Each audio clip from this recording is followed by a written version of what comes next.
everybody, Robert, Sigma 3 Survival School. We're doing a video today on how to make clay pottery, but specifically I want to talk about how to make a clay skillet because it comes in really handy for all different types of cooking purposes. Let's say you've got you want to make some ash cakes, or you've got some flatbreads, things like that, which is pretty common as far as things that you would process off the land and cook in a primitive way. So basically, you just find you a good spot where you can dig some clay. Typically, like a washout of a stream bank is a good spot, but really the test is to just go up to the clay and have a little bit of moisture, either in your hands or add it to the clay or whatever. And you want it to ball up really, really good. You want it to be real cohesive, and the more cohesive it is, the better the clay is going to be, and the higher likelihood you're going to have of actually having success in firing your primitive pottery. So the first step once you have collected your clay is to start to process it. It's extremely pivotal to make sure that you process out all the organic matter as well as any tiny small rocks and things that might get in the actual clay, because those are things that are going to cause cracks and deformations later. So the first thing that we do, and this is fairly processed, but you're going to take this stuff and take a stick and find yourself a flat rock and just grind this stuff down, and look for all the little rocks and things in it that might cause problems with your pottery later. And I'm going to grind this up, and I've got a pretty good amount done already. And you'll take this stuff and form it up into whatever shapes you want, and then we're going to dry them out. But I'm going to process this up right now, and we'll come back. So I've got quite a bit of clay processed out. I've got a big bag, so we're probably going to make way more than a skillet. We'll probably do some other stuff. I haven't totally decided. Probably make a cup, a bowl, and stuff like that. But just remember, guys, that the better that you process this clay, the higher the likelihood that it's going to turn out. Primitive pottery is pretty hit and miss. You can expect about a 50% failure ratio. So, if you want something, then you probably need to make two of it, because there's a pretty good chance that it's going to crack during the firing process. Now, a lot of that depends on how well you process it. Like the last batch we did, we had 100% turnout, but that's pretty much unheard of. And this is really good clay, and we processed it really well. But what we're doing right now is we're making what's called temper. And basically, we had some old, clay pottery shards laying around from stuff that failed in the past, and we're just going to take it up and grind it into a pretty fine dust or powder, and it's going to act like aggregate, just like you would have in concrete. It's going to help bind everything together. And so we're going to process this up pretty finely, and then we're going to mix it in with our clay real well, and then we'll be ready to start forming up the actual clay with some water.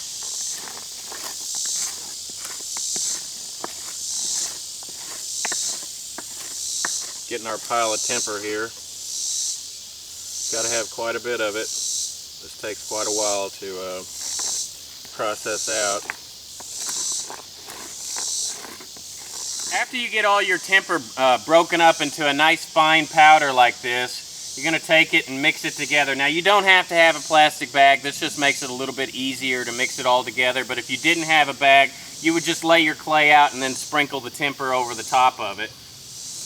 And you want to be careful to not waste any of this stuff, because it's like gold for your clay.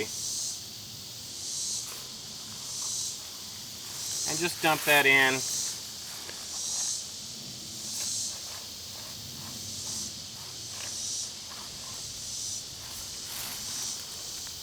And then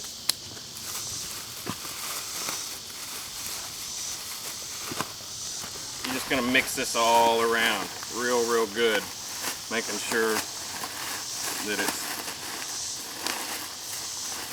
real well mixed up. And then here in a second, we'll start adding water and start forming it up.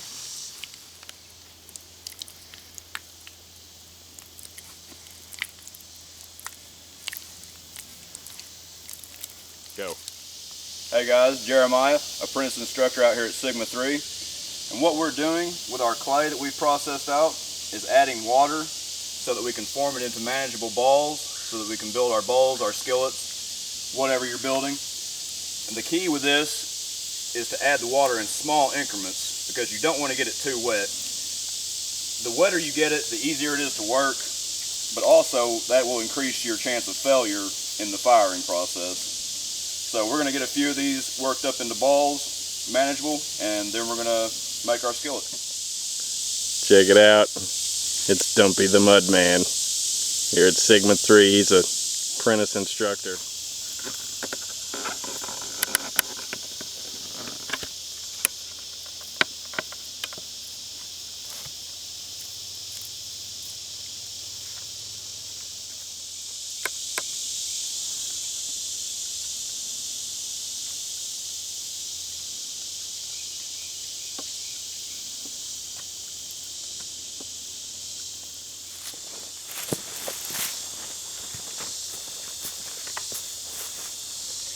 Alright, so once you get your mud or your clay formed up and you've got it to the right consistency with moisture, you're going to find something flat. I've got just a piece of trash that we had around camp to lay this thing on. You don't have to have this. Just any kind of flat surface will work. But just the one thing to remember is the higher the moisture content in the clay, the stickier it tends to be. So whatever you lay it on, make sure that you've got a way to get it back up off of that without actually destroying your clay pot. You know, you can throw basically anything down, but basically going to form this up about 1 inch thick and just cut you like a stick and debark it and use it as a tool. And you can even make like little spatulas and things like that so that you can form the skillet up and make it look pretty. It doesn't have to be, obviously, to be functional, but it, you know, just take a little bit of pride in your work always. Alright, so I'm forming this bowl up. Had a little bit of extra clay left over from the skillet, so I wanted to use it. Because anytime you're doing it, the firing process, it's a pretty laborious process. I mean, you got to cut a lot of wood. It takes a lot of time. This isn't something you're going to do in just an afternoon. It takes a long time to process the clay, get the firewood, all that stuff. This is something you're going to do over a several-day process while you're working on other things in your survival camp. And it's nice to have a little bit, well, you pretty much have to have a little bit of water available so that you can form the sides to deal with any stuff that might be prematurely cracking. And this prolongs the working time with the clay. You know, especially with it being hot right now, this stuff wants to dry and set up on you real quick after you put the moisture in it, because clay kind of naturally repels water. So I'm just taking a little bit of water, getting my hands wet, and working it around the edges, making it smooth and trying to pretty it up. Now, I'm no primitive pottery master as far as, you know, making things look beautiful, but functionality is really all that we care about in survival. And this will boil water, this will hold our food for us, and you know, it's going to be a great little addition to our camp. Alright, so here's the bowl. I've got kind of the forming process done, and we're going to do the exact same thing that we did with the skillet. We're just going to set it out here to dry. Probably leave this stuff out maybe 24 hours. We'll just see how it is. It's pretty hot today, so we'll just kind of play it by ear. And we'll let this stuff set up, and the drier that we get it, the better it will overall be when we start the firing process. Yep. And what we got here is a little bit of a leftover clay. Just kind of experimenting with it a little bit since we've got our main utensils pretty much constructed already. Gonna try to make a ladle. Don't know how it's gonna work out, but that's what it's all about, trying it and seeing. So this is the ladle that Jeremiah made, and since it's inherently a slightly weak structure, we went ahead and threw a little supports around the base of it, and we're going to let this dry for probably 24 to 48 hours before we think about setting it next to the fire or doing the kiln process. So we've been air drying our pottery for about 24 to 36 hours out in the open sun. You want to make sure that you cover it overnight in case there's dew and things like that, so that moisture doesn't get back into the clay.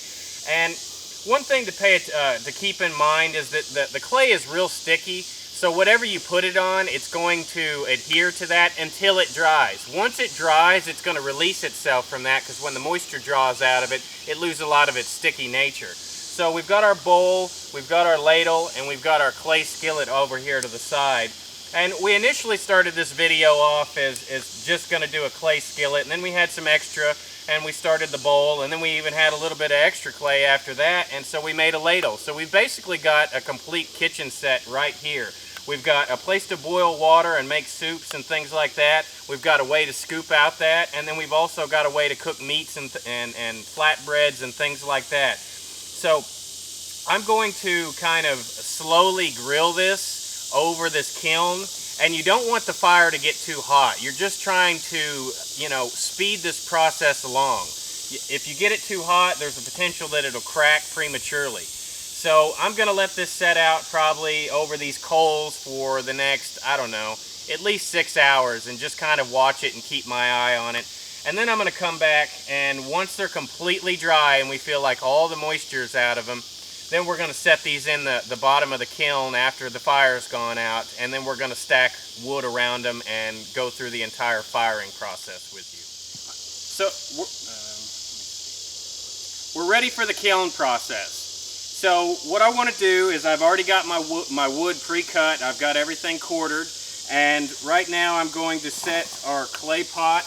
And what this is an above ground kiln. There's a lot of ways you can do this. You can dig a hole in the ground and cover your pots over, you know, but this is kind of my preferred method. The only way that I think this could really get any better is if all this was kind of mortared together with clay. But it helps retain the heat. So we sun dried these for probably 24 to 36 hours, and then we sped up the process by cooking them over a grill. And I'm just going to set this in the bottom real carefully. It's pretty hard.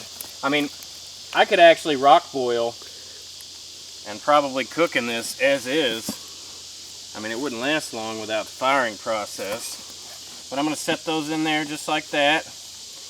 And then I'm going to take my wood and stack it up all around it. And I'll show you how that looks after I get it done, because there's a certain process. You need to make basically like a column all the way around your clay pottery so that it really cooks super hot right in the middle, because the hotter you can get this, the better. After you get your clay pottery set down in your kiln, you want to build it up kind of like a square pyramid over the top, and we're basically going to build kind of an upside down fire on this so that it catches and burns down.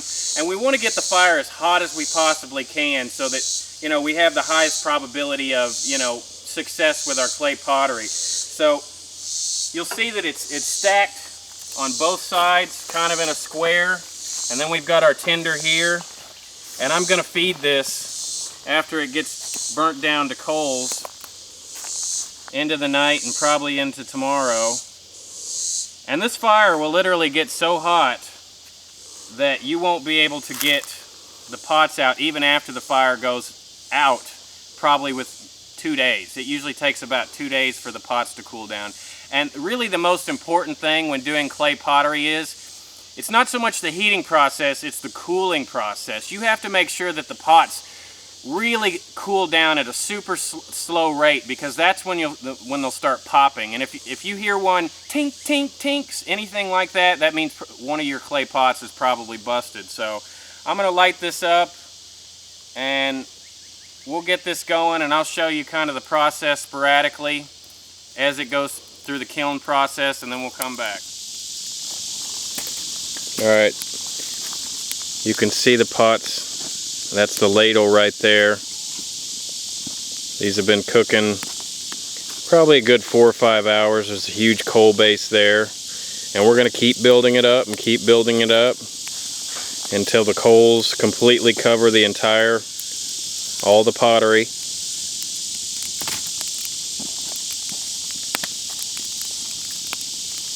And then once they burn down, we'll let them set for probably 24 to 48 hours before we even think about pulling them out. Okay guys, so the kiln process is completed. Our primitive pottery is done. We basically let it, after we got the fire really raging and built up a giant coal pile, we basically just let that burn down to nothing and until it was completely ashes and this was cool to the touch. But to be honest, we had a thunderstorm roll in while I was out teaching a class, and some of the pottery got wet before it was completely cool. So we got a little bit of cracking, but all this stuff is completely still functional. It's not as pretty as it looked originally, but it does the job that we need. Our ladle came out, you know, for scooping out our soup and stuff like that. And our clay skillet turned out, which is really what I wanted. We got a little bit of cracking because anytime moisture gets into the process of the kiln, luckily it happened at the very last part when it was still, you know, fairly hot. It wasn't super hot, but like I said, it caused a little bit of deformities, and there wasn't any way I just couldn't get back in time to save it, but it still works. It's completely functional. There's nothing wrong with this. This is going to work exactly as I originally intended, and so, you know, we had 100% firing success again. So that really goes to show that when you take the time to properly process your clay and really put some effort into your clay pottery, that you're going to have a pretty high success ratio. There's you know, so many factors in dealing with this stuff, and every clay is different. But at the end of the day, everybody needs to know how to do this stuff, because you're not always going to be able to carry all the containers and pots that you think you need for a longer term survival setup. And you know, this is just great for learning how to be totally self-reliant. I mean, that's really what it's about, guys. Wilderness self-reliance and personal self-reliance. Taking yourself off the grid and making yourself less dependent. And skills like these are going to help you do that. So if you've got an interest in, you know, testing your survival skills and coming out here and seeing what you're made of, we'd love to have you out. You know, all our guys that, you know, teach out here are top-notch, and you know, we've got some of the best prices in the country. So check out our website, and if you like what you see, come on out and join us for some adventure in the woods. If you support what we're doing, you know, subscribe. That's all I can say. You know, tell your friends about what we're doing. We appreciate all your commentary. Thanks.